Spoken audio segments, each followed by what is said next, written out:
Like and subscribe, click the bell for the best manga and novel recaps. Let's get started. Chapter 2. The Beginning of Hell.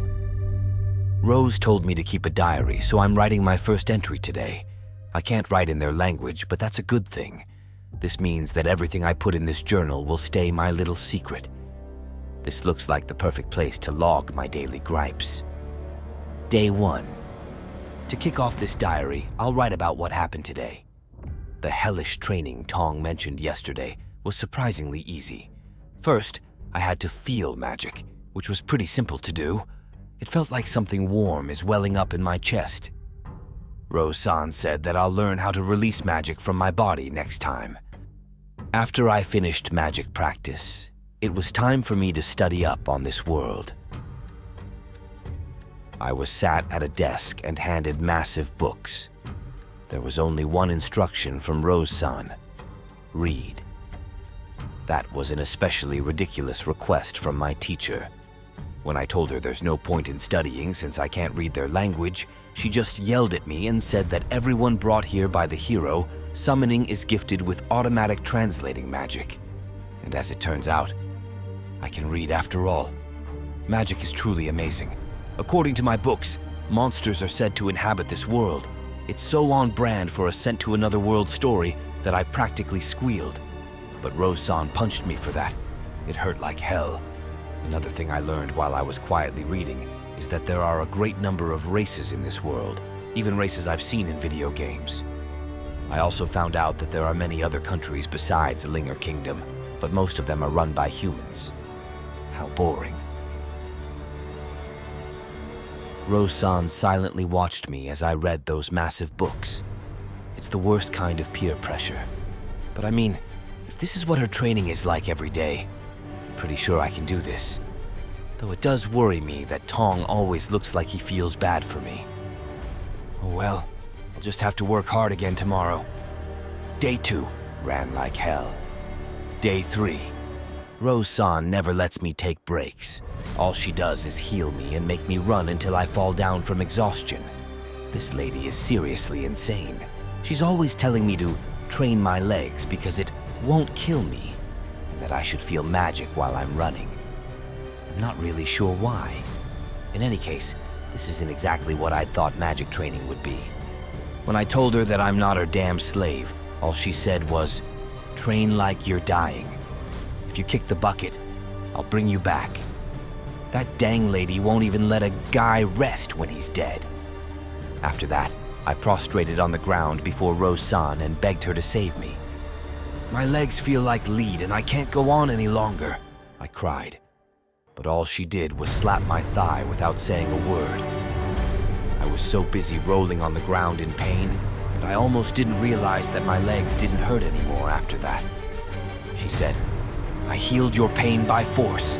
Now get running, you waste of a human." How crazy is that? Day 4. Today I trained with the other team members, but it was more like training on steroids. You'd think they were training troops, not a rescue team or whatever. All of them were shouting weird things like "Oorah" while they ran as fast as they could. Naturally, I can't keep up the pace. When Rose-san saw me lagging behind, she yelled, "Hey, look who's as slow as a snail!" Please save me, Kazuki. I'm gonna die before I learn how to use healing magic. Day 5. I almost think Kazuki received my telepathic SOS because today he and Inukami-senpai came to visit. Apparently, they've been training at the castle. One of their teachers is Welshi-san, the mage, and the other is Siglis-san, the army commander. They said that Siglis-san is really strict, but a good person at heart. It also seems that Celia, the king's daughter, has been attending Kazuki's lessons. I wonder what that's all about. They asked me what I've been doing, and I simply told them I've been running. Kazuki didn't seem convinced, but Inukami-senpai gasped the moment she looked at my legs. "Let me touch them," she said. But she was breathing really heavily, so I just ignored her. We're both working hard. I've got to try to keep up. Day 6. I ran again today, When I was running, I noticed that a pale green light was emanating from my hand. There was only one question on my mind. Do I really need this right now? Rose-san was being a cold-hearted, ruthless hag as usual. LOL. She can't read what I'm writing, so I can talk all the smack I want. Day 7. Does that lady have ESP? Maybe it was painted all over my face. Well, for whatever reason, Rose held me captive and made me run until I thought I was dead. It was so bad that I thought I was losing my mind. She said she was miffed and plans to make my training harder. What the hell? Curse that overpowered gorilla. One day I'll get my revenge. Day 8. Me too dumb to learn anything. Day 9. I need healing. I really need healing. Day 10. I can tell that I'm growing mentally stronger. Ever since I learned how to release healing magic from my body, I can run all I want and never feel tired. Rose is making me lean and mean, though. To say her methods are strange is an understatement. It has been 10 days since I started training under Rose-san. When I first started, I worked hard because I wanted to learn magic and support Kazuki and Inukami-senpai. At this point, I can't help but wonder something. Can an average guy like me really support them when their magic and talents are on a whole other level? Not so sure anymore. I don't want Rose-san to punch me if I tell her how I'm feeling. But at the same time, I feel like I'm losing sight of my goal. On a brighter note, I'm training for the rescue team, and I am here of my own volition. Rose-san may have brought me here against my will, but there's no way I'll let myself run away now. I will complete her training. I'll show her what I'm made of. Now that I think about it, Rose-san is unwieldy. I'll just call her Rose from now on. Day 11. A new training regimen started today. I had to do push-ups, 1,000 of them. I healed myself as I breezed through the training. For some reason, Rose seemed satisfied with my progress. Maybe she was just smiling because something was stuck to my face. I completed the training and was barely yelled at today. I'm honestly scared at how happy that makes me. It's not normal to fist pump because I didn't get yelled at, but that's exactly what I did. Day 12. I ran from morning to noon, then did push-ups until dusk. I don't have much else to say, except that recently my body feels as light as a feather. Day 13. Rose noticed my progress and attached weights to my body. They weigh a ton. The Kingdom Guards look horrified when they see me, but I just keep looking straight ahead. Day 14. That asshole Tong ate my lunch. He's gonna pay. I'll get back at him later. I also remembered that it's been 2 weeks since I first started training. I'm somehow getting through it. Running doesn't hurt anymore, and I got used to the weights pretty quickly.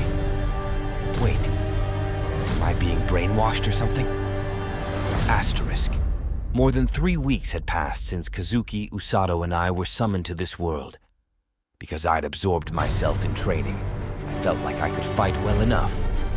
But, then again, I'd never been in a real fight. I didn't know if I could actually win.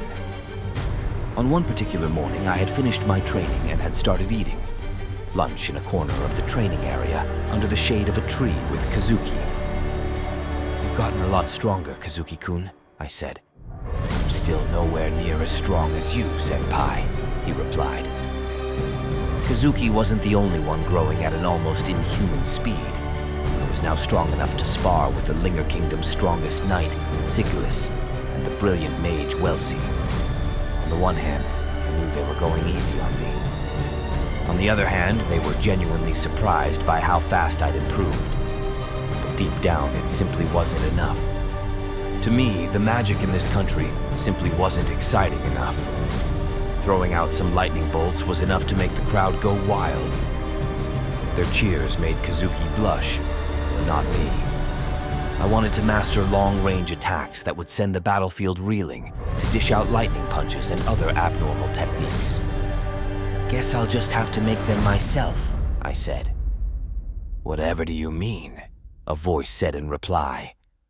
All I was thinking was, uh-oh, I didn't mean to say that out loud. The girl who had spoken was none other than Celia Vulgast Linger, the king's golden-haired daughter. Even though she was the royal princess, she had been with us ever since Rose took Usato away. Back then, King Lloyd had decided that bringing him back would be too hard.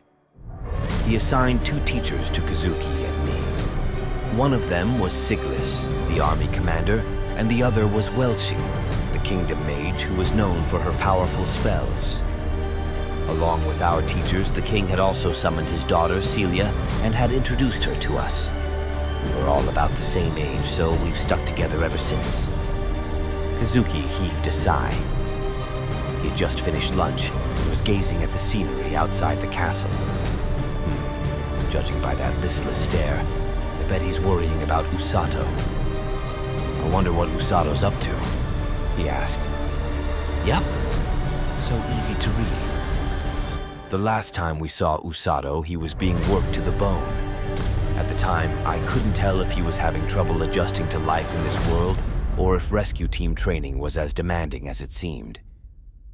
If you don't mind me asking, what kind of person is Usato-sama? Asked Celia, seemingly curious about him. Before I got to answer, Kazuki puffed out his chest and started talking. Oh, he's a friend who came with us to this world, but we only became friends right before we were summoned. Seeing how happy you are really does make me think that you have no other guys to hang out with. That's not true. Kazuki insecurely muttered that he does, in fact, have friends, which made Celia giggle. But I knew the truth. The guys at school always kept their distance from Kazuki. Even if they'd only just become friends, Usato was an important friend to Kazuki, nonetheless. Where is he now? Celia asked. The rescue team, I think. Yeah, he's with them, Kazuki replied. Did you just say the rescue team? She exclaimed. That's where he is, right, Senpai? Kazuki said. Yeah, I confirmed. I had noticed something curious the last time I saw Usato. As someone who had mastered all sorts of sports back on Earth, I knew a lot about the human body, and I knew even more about muscles. Usato's arms were so built that they were unrecognizable. Even though he'd only trained for 1 week, his chest was already as buff as his arms. If he'd have just let me feel his muscles, I would have known how built he was. But Usato refused because he's a big meanie. In any case, training so aggressively and so suddenly isn't good for the body. I'm worried about him, I murmured. Senpai. Kazuki looked concerned. No, it's nothing, I said, quickly brushing him off. Anyway, you were surprised when we mentioned the rescue team, Celia. Did something happen over there? Well, you see, strange rumors about the rescue team have been spreading through the castle lately. What kind of rumors? She must know what they are. Why else would she refuse to look us in the eyes after hearing he's with the rescue team? Did something terrible happen to him? This is just hearsay, Celia whispered. But I hear that their training is so rigorous that all the members scream in agony, yet the new trainee powers through it without making a peep. I overheard the soldiers talking about it earlier. Okay, now I'm really worried. Can we wrap up our training for today and go check on Usato-kun? I said, my face hardening with concern. Yeah, I'll go too. Kazuki wore the same grimace and nodded. Kazuki and I skipped our afternoon training and headed to the rescue team quarters with Celia. Having the princess leave the castle without a guard would be dangerous, so Siglis escorted us there. The rescue team quarters stood amid lush, vibrant trees. There were no people in sight. It was a little eerie since Usato wasn't standing in front of the building like he had been when we'd visited the other day. Is Usato-sama here? Celia asked. He's supposed to be, but I don't see him, I said. Think he's in the middle of afternoon training? Kazuki wondered. Well, why don't we find him? If we interrupt their training, we can simply go back to the castle. Siglis-san, won't you lead the way? I asked Siglis. As you wish. Follow me, he answered. Eager to quickly check on Usato, we followed Siglis through the lush trees to the rescue team training grounds.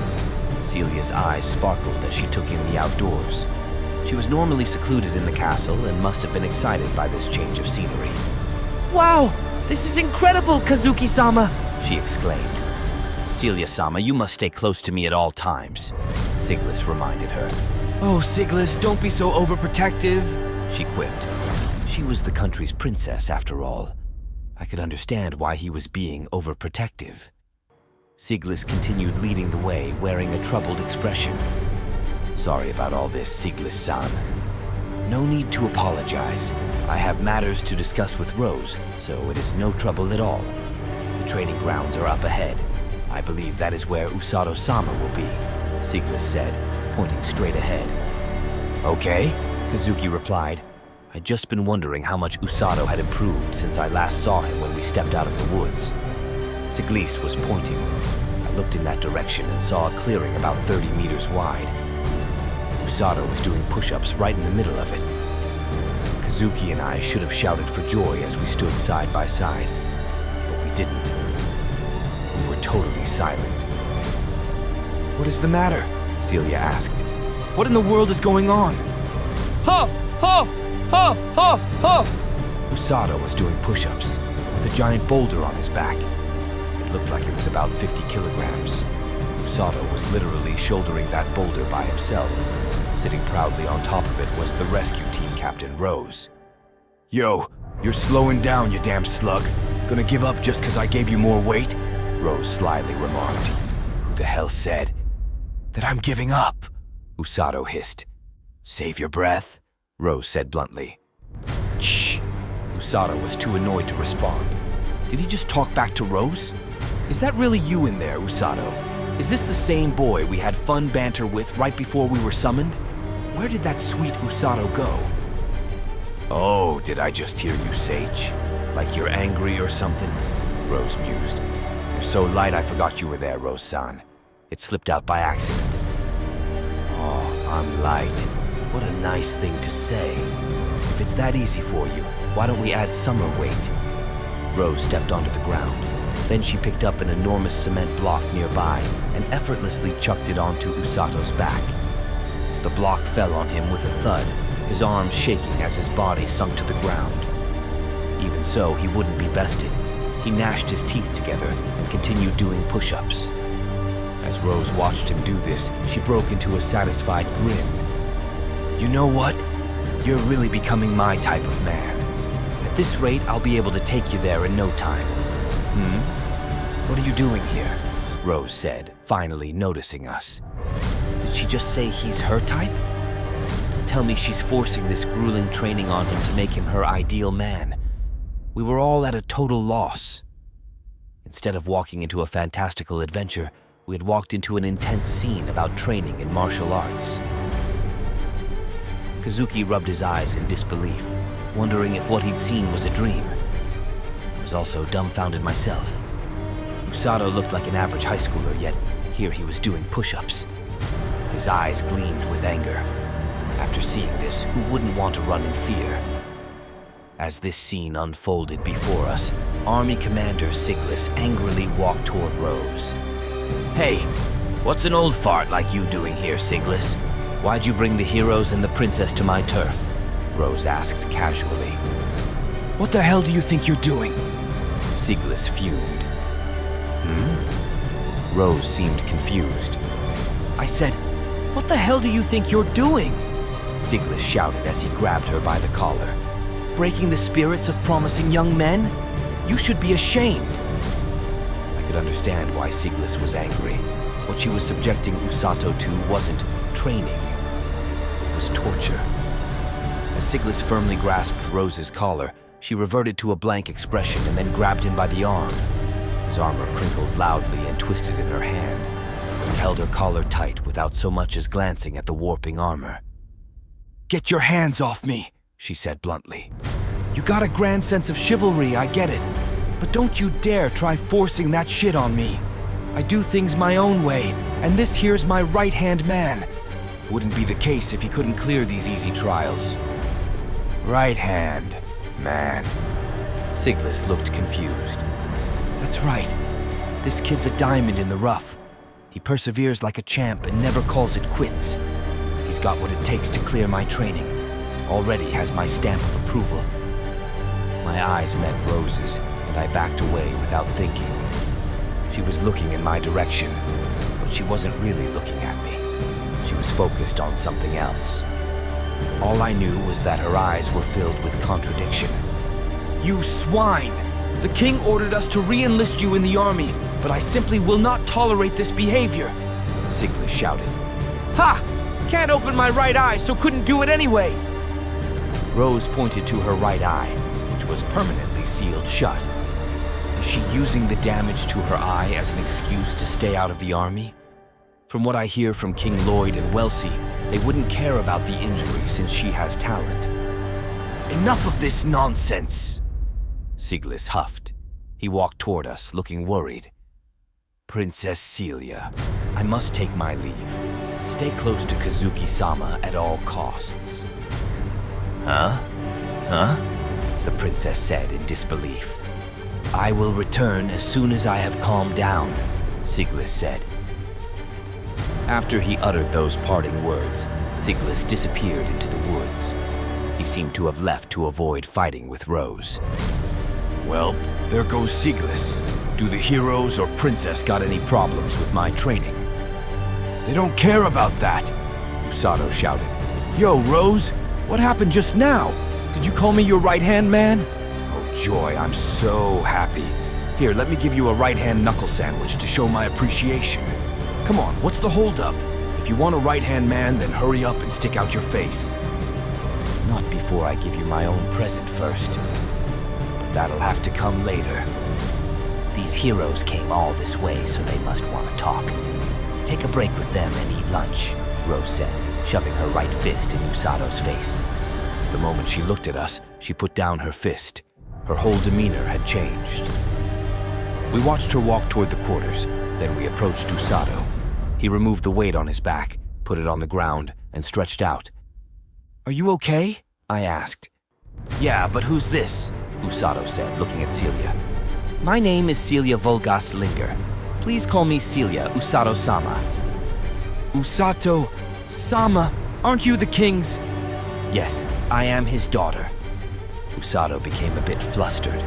He probably wasn't used to women adding a sama to his name, which is exactly how Kazuki had felt the first few times it had happened to him. Celia asked Usato to treat her like an ordinary person, and he reluctantly acquiesced. So, what's your training like, Kazuki? I can tell you've both gotten stronger, Usato said. No one said a word. Why so silent? He asked. I couldn't tell him. I couldn't tell him that our training was nowhere near as brutal as his. It wasn't a walk in the park, but it was nothing compared to his. Our training was designed to avoid putting unnecessary strain on our bodies. A carefully weaved, efficient plan that would improve our fighting expertise. In other words, it was the total opposite of Usato's experience. His training was dangerous, made him do the impossible, and actively pushed him past his limits. After hearing all the rumors and seeing Usato's insane training regimen in person, one could safely assume that he had been training like this for the past 3 weeks. His profile didn't look all that different, but I could tell that his body had gotten incredibly strong over the past 3 weeks. Let's take a peek. I lifted up Usato's shirt without thinking. You don't mind, right, Usato-kun? What? What are you doing, Inukami-senpai? I rolled up the shirt he was wearing as Celia's cheeks turned bright red. I see. He bruises his muscles through excessive training and then heals them with magic. That must be why he's so built. On top of his incredible stamina, he also wields incredible strength. It's almost like he's superhuman. I really underestimated you, Usato-kun. Your muscles are stellar, I exclaimed. Aren't you a little too excited, Inukami-senpai? Usato asked. Oh no, I mean, I'm just impressed that you've become this strong in such a short period of time. He had survived training that was grueling at best. Kazuki-sama, is Suzune-sama okay? Celia asked innocently. Sorry, Celia, Kazuki said, "but I have no idea." Usato peeled me off of him with both arms, seemingly irritated that I wouldn't let go. As much as it pained me to leave his muscles, it was probably better that I stayed away. "Well, anyway, I'm glad you two seem to be doing all right," Usato said. "You seem like you're doing well too, Usato," Kazuki responded. "Ha ha ha! That seems to be my only redeeming feature nowadays," Usato answered. He cheerfully smiled and didn't look tired at all. I guess we had no reason to worry after all. Kazuki breathed a sigh of relief. "Worry about what?" Usato asked. "Hey, never mind. Next time I want to go visit you guys. I'd love to see what training's like at the castle." He looked far off toward the castle. "He mustn't," Celia shuddered. Celia didn't want Usato to see the Knights train since he was under the assumption that they trained as hard as he did. Seeing him would undoubtedly lower their morale. "Is your training always like this, Usato?" asked Kazuki. "Yeah." Usato shyly scratched his head. "Today was a lot easier than usual." "That was the easy part? That's terrifying. I wonder how this is affecting his mental health. I mean, he's an average high schooler who had nothing to do with this world, but they dragged him here and now the rescue team is forcing him to complete cruel, demanding training. I'm sure he has his complaints." "Aren't you tired, Usato?" asked Kazuki. I'd been thinking the very same thing. "Huh?" Usato seemed perplexed. After contemplating the question for a few brief seconds, Usato answered immediately. "I'm incredibly tired. When I first got here, all I wanted to do was escape." Kazuki followed up with a question. "Do you still feel that way now?" Usato nodded, then opened up his right hand. We watched as beautiful green magic emerged from his palm. "The captain's scary as hell, but I no longer feel like I want to escape. Healing. Magic might have put me through the ringer, but it's the reason that this tiring training has become kind of fun. Plus, living here isn't too much of a drag. The guys are too loud sometimes, but I deal with it," said Usato, grinning wryly. His resilience was impressive. "You're amazing. Looks like you finally found where you belong," I said. "I'm really not. I only powered through my training because I didn't want to bother you on the battlefield, Senpai," Usato answered. "You'd never bother us," Kazuki protested. It was hard to believe that he had actually disagreed with Usato. I'd never thought of Usato as a bother, but I could see how being accidentally dragged to this world could make him feel like a hindrance. Or at least, that's how I thought he had felt. Instead, he only grinned in response. "Nah, I'm just sticking it out because I'm stubborn. In the end, you're the heroes who have to fight the Demon Lord's army. No way am I gonna be the only one slacking off." "But you don't have to fight the Demon Lord's army, Usato," Kazuki said. "And I'm not ready to fight them. But even so, I can't just stand here and do nothing. If I don't work hard at something, it wouldn't be fair to you both." "Stubborn, huh? I see. Guess there's nothing we can do about that. This is his decision, and it isn't our place, or anyone else's, to try to change his mind. In that case, Usato-kun, if I'm ever in trouble, come save me, okay?" I teased. How do you expect me to react when you suddenly act like a normal girl?" "I am a normal girl. What else would I be?" "I certainly think it would be hard to classify you as a normal girl, Suzune-sama," Celia added. "Not even Celia's on my side." Everyone, even Kazuki, laughed and the conversation came to a close. "Wait, that was fun? Why did I have to be the butt of the joke?" A little while later, we were in the middle of a conversation when a full-grown man emerged from the woods. He was carrying a lunchbox in one hand. "Yo, Usato, look at how nice I am, bringing you lunch," the man said. At that moment, a vein pulsated furiously in Usato's forehead. I thought Usato was mild-mannered, so seeing him turn into a raging demon almost felt like a bad dream. However, the this wasn't a dream, and reality wasn't so kind. "You got some nerve saying shit like that, blockhead!" Usato shouted. "Don't have enough brains to remember the shit you pulled last week, do ya?" "Ugh, I don't know what you're saying. Try speaking words a simple guy like me would know, dumbass. If I make this any easier, it'll be like talking to a baby. Oh, right. Must be because you got hot air for brains. Damn punk. Can never let go of things, can ya? That's rich coming from the guy who ate this damn punk's lunch!" Usato suddenly closed the distance between them and kicked the tall, rugged man. The man safely parried the kick, the corners of his mouth trembling as he glared at Usato. "The hell? What would you do if that hit me? I'm stronger than you by a long shot. I'll mess you up before Big Sis even sees you." "Ha! Think you can? Bring it on!" Usato and the stern-looking man started to scuffle. Kazuki was standing next to me. He looked troubled at first, but then started laughing out loud.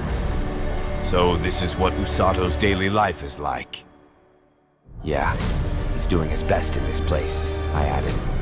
"Looks like I was worried for nothing. He's surviving almost too well in this world, even better than us. I think this place might be making him a little crazy." "Listen, I can't just stand here after that. Let's go back to the castle and train," Kazuki exclaimed. Watching Usato train must have made him feel antsy to jump back into action. "Oh my, please slow down, Sir Kazuki," cried Celia, chasing after him. I watched them run away, then looked back at Usato once more. He might say that being dragged into the hero summoning and becoming a healer was just a coincidence, but I think this happened for a reason.